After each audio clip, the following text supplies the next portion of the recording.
Vegetable soup तयार करण्यासाठी आपण इथं काही भाज्या घेतलेल्या आहेत. ह्या सर्व भाज्या आपण कट करून घ्यायच्या आहेत आणि चॉपर मशीन घेऊन चॉपर मशीनमध्ये सर्व भाज्या आणि कोथिंबीर टाकून एकदम बारीक असे चॉप करून घ्यायचे आहेत. इथे हिरवी मिरची, लसूण एकदम बारीक चॉप करून आलं किसून घेतलेलं आहे. एका वाटीमध्ये 1 चमचा कॉर्नफ्लॉवर घेऊन कॉर्नफ्लॉवरमध्ये पाव वाटी पाणी टाकून आपण कॉर्नफ्लॉवरची स्लरी तयार करून घेऊया.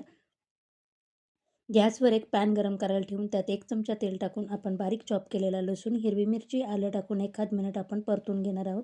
त्यानंतर बारीक चॉप केलेल्या भाज्या टाकून एक 5 मिनिटं या भाज्या क्रंची होईस्तोवर परतून घ्यायच्या आणि त्याच्यामध्ये मग आपण पाणी टाकून दणकून अशी उकळी काढून ह्या भाज्या शिजवून घ्यायच्या आहेत.